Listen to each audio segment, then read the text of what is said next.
Hey, Paul. How are you? Hi, Claire. How are you? I'm good. I'm fine. How are you? You're in Vermont? I am. In fact, I apologize if there's barking because we have this bear wandering about, and the dogs seem to want to play with him or something, which he would not I keep hearing appreciate. about this bear. It sounds like a part of the family at this point. Yeah, we have a lot of bears here. Yeah. It's black bears. They look like dogs, Yeah, but they're yeah. much larger. Are these you still some babies around, or are they? We've seen All of the above. there's more and more of them. Yeah, it's Wow. great. It's fantastic. Sounds adorable. Yeah. I wouldn't We come too are. close to- What was that? I said I wouldn't come too close to him. No, but they're the ones that you can kind of. I mean, okay, my survivor knowledge is not. It's mostly just from movies, but can't you just kind of clap your hands or like bang on dishes to get rid of black bears? Like they're pretty easily spooked, right? They don't seem to be spooked by the dogs. That's the only. Okay. They don't really. They're not looking for confrontation. Right. Just snacks. Snacks. Yeah. Garbage. Relatable, honestly. Things in the car. Yeah. They can go inside the car. They can open doors. Yeah. It's Ridiculous. great. They're getting smarter and Yeah. smarter. Smarter. Unlike us. Yeah, not like us. Speak for yourself. Unlike us, yes. Oh, yeah. We as humans are not getting smarter and smarter. No. In fact, let's talk about last week's events. So, well, Jacqueline's off grid in Peru. So I'm going to give the rundown this week. And then we can launch into what Paul is teasing. Story one was the directors, Mark Evers, director of University of Kentucky Markey Cancer Center, and Stephen Labuti, the William N. Haight director of Rutgers Cancer Institute, were interviewed by Paul. And they spoke on kind of keeping endurance and research momentum and keeping faith in oncology as the field braces for funding cuts and Medicaid cuts. So you can check that out on our podcast channels. Jacqueline, with support from Sarah Willa Ernst, covered ODAC last week. If you read TCL, you know how we cover those. The FDA Oncologic Drugs Advisory Committee on July 17th recommended against approval of a Blenrep-based regimen for the treatment of relapsed or refractory multiple myeloma, which is a mouthful. We had a very interesting guest editorial written by Jeff Sorensen, the CEO and co-founder of UNU, on how imaging remains a bottleneck in clinical trials. And in our cancer policy roundup section, we had some interesting bits. NIH has made a statement saying that it's moving away from animal-based models, which is something we'll talk more about in this podcast today. Trump is threatening tariffs on pharmaceuticals by August 1st. And then CMS proposed some policies last week. One is that the Medicare physician fee schedule proposal, as well as a proposal for a policy to move away from hospital-based care. So I think we're going to jump around a bit today and maybe drop some teasers for future stories that we're working on. But Paul has some more, I guess, urgent news. Yeah, it's interesting. It's both news items have to do with FDA. One of them is there is now a new CBER director. Excuse me. CDER director. CDER, Center for Drugs Evaluation and Research. George Tidmarsh. He is a pediatrician and oncologist as well, and has also done work in inflammation. So I actually do not know if he's an oncologist. He was an adjunct professor at Stanford and an entrepreneur who started a couple of companies. Looking at I've had a few minutes to look at what he has done in the past, and we'll look a lot harder as the day goes on. He has criticized J&J for talc, and he's criticized kind of the establishment's way of thinking about talc being safe. So that should be very interesting. And I think he's also had some opinions on COVID. But the part that's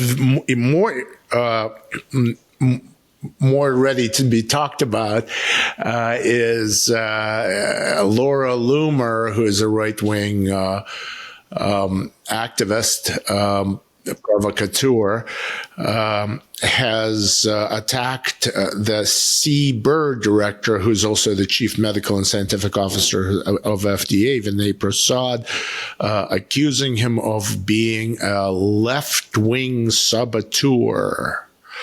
which is kind of interesting. I never really thought of him as a left-wing saboteur or a right-wing saboteur, and I've followed him fairly closely. Vinay Prasad's a very interesting character. Definitely an iconoclast, but saboteur, nah. No. Yeah, I mean, I didn't know much about Vinay until really digging into his Substack like a month or so ago when he was, he was tapped for this position, and a very, very public presence, social media, big old Substack following, and yeah, I think something that is particularly interesting as a journalist with this administration is that a lot of these folks tend to air their grievances very publicly, like on social media. So we get to kind of watch it play out. And so that was a fun story to write. I think we called him a cyber iconoclast, which is very much who he continues to be. Yeah. And that's great. He has, good for him. Yeah. Well, what's really interesting is that a lot of what happens in scientific debates has nothing to do with right or left wing. It just doesn't work that way. And he has on occasion stated that he was, according to this piece, I've never really given any thought to whether he is right wing, left wing, middle wing, no wing. It just wasn't really never even crossed my mind to think about it this way. Yeah. But it's like he's kind of genre bending, which I feel like a lot of HHS folks are genre bending. Yeah, he's done that. Well, it's not genre bending. It's just other. It's just another dimension. Science is about science. When you know stuff, you don't know stuff. He has said, apparently, according to this piece, in Laura Loomer's newsletter, or whatever the heck it is, she quotes as him saying that he is a Bernie Sanders supporter. Okay, so he is. Does that disqualify him from being a CBER director? Or does that disqualify him from being the chief scientific officer of FDA? Heck no. You can be, right. And by the way, what's really interesting, you could probably say some similar things about RFK Jr.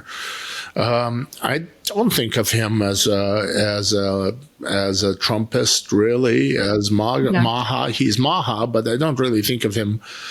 Well, I don't think of him in political terms. You can go from left to right, right to left. It's kind of. Public health doesn't work that way. Yeah. It can. It's not very good when it does, usually. But what do I know? Yeah. But it will be very interesting because Laura Loomer is very influential, and she has ruined careers. So it will be very interesting to see if there is any reaction. Yeah. And if I may, as an American citizen, say, I hope there is no reaction. Yeah. Yeah. I'm not a friend of Vinay Prasad. My God, we've certainly been critiquing much of what he said before this. Right. But my God, I hope they leave him alone as a result of this. Attack. Yeah. Well, we'll report that out a little bit for next week, I think. It'll definitely make it into our cancer policy section. Oh, yeah. Yeah. It meets that bar. It does meet that bar. Indeed, it exceeds that bar, I would say, in some ways. Well, there were some things from our clinical roundup section, and actually a couple of stories that we published this past Friday that will become larger stories next week, which would be interesting to kind of touch on. The two trials I know the one trial, which we announced in our clinical roundup section, that is led by medical oncologist Samik Roy-Chowdhury from Ohio State. So first telemedicine pancreatic clinical trials have launched. And I won't be reporting this for next week, but it's a story. I spoke with him a couple of months ago, and it's a story that's kind of unwinding that I'm reporting, and I hope to publish with us at some point here. But it's the first telehealth trial that offers therapy for metastatic cancer. And, the goal is to make this kind of change the standard of care and make this type of approach more widely available and known using basically, as long as you have access to the internet, it doesn't really matter where you are. Your drugs will be delivered to you. So the concept is that this could be kind of a silver bullet for rare cancers, right? That wouldn't normally be able to get into clinical trials because of low enrollment numbers and because of geography. So that's the one that I'm excited about, that I'm reporting on. And then there was also the NCI-sponsored trial, the Vanguard study, which we will be writing about next week, which I think you know more about than I do. Yeah, it's exciting to see NCI actually start a trial, and it's exciting to see them expand to an area that's actually very relevant, which is measuring which of the multi-cancer detection trials, MCDs, work and how they work and whether they work. There's a lot of skepticism on this in every way you go. So it will be very interesting to see how that gets off the ground. But this is the first phase of the Vanguard trial, which is basically trying to determine whether it is feasible to do this trial. Okay. And they're testing two modalities versus observation arm. We'll do a lot more because I spoke with the PI of the trial, Scott Ramsey. So we didn't really get it in last week into the issue because it's a great time to be a journalist. And we are always, we're catching up, we're keeping up with it, but sometimes we have to kind of go back a little bit and clean up all of the things that we've kind of missed, or not missed, but just glossed over just because time is short. Yeah.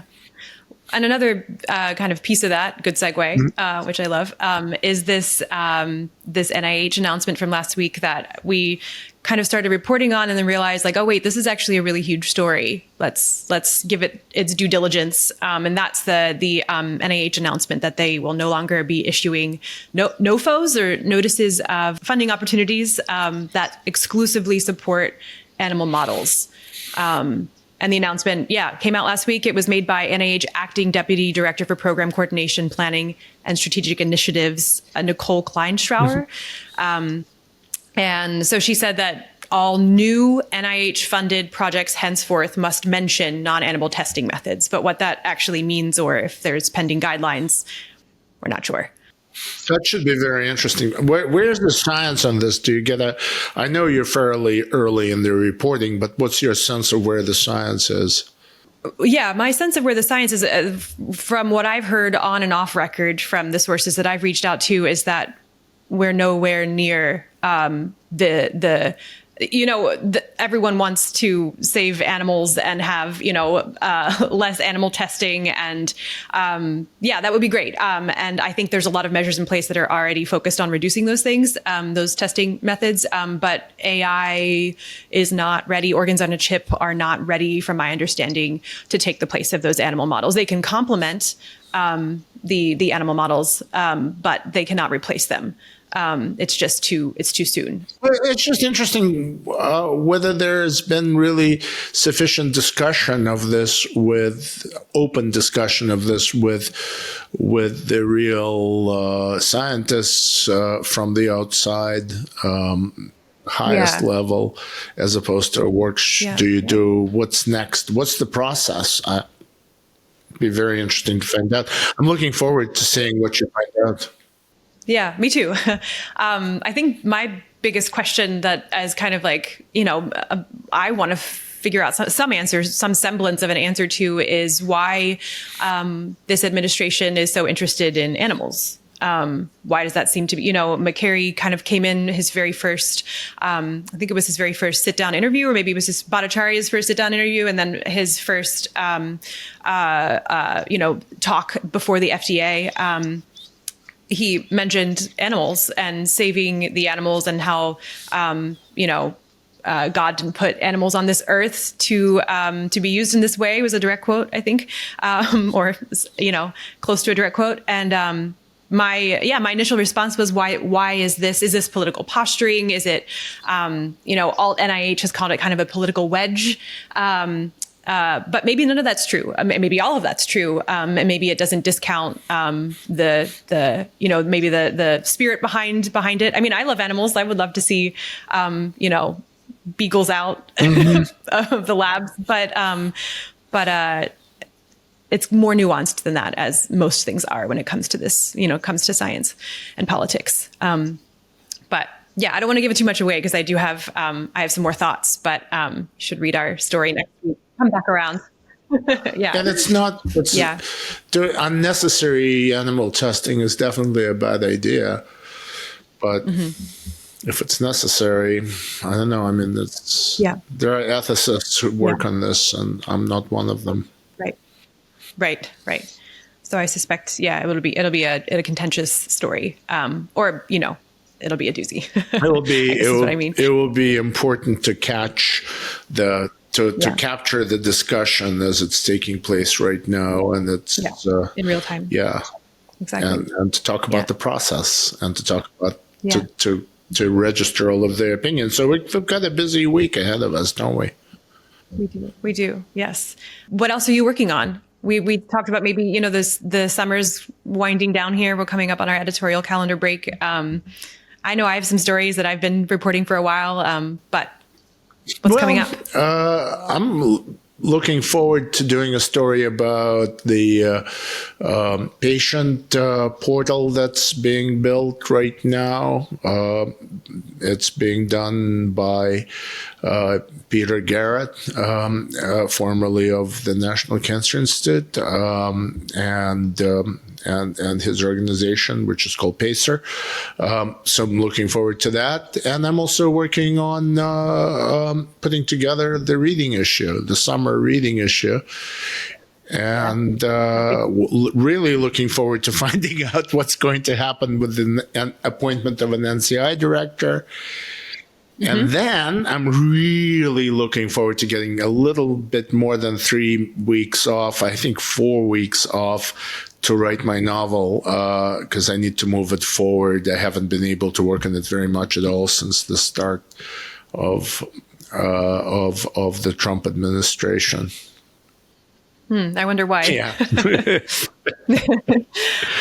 Well, that's very exciting. I didn't know that's what your plan was, but I guess Vermont is probably a good place to get into that writer space. Going to really hide out. I've got a box of books to read, and then actually I've even really done all of my research, and I'm going to sit down and actually, I have about half of it written. I just want to write another quarter or so really fast, because the research is done.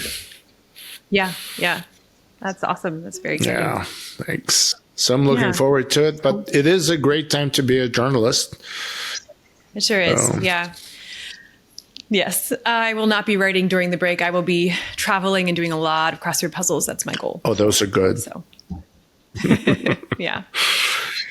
Well, thanks for talking, Paul. It's always a pleasure. Always is. And again, it's a great time to be a journalist. How did I know you were going to say that? Should we just say it together? 1, 2, 3 with a delay. This is a great time. It's pathetic. But it's too cringy. Cut that out. It's too cringy.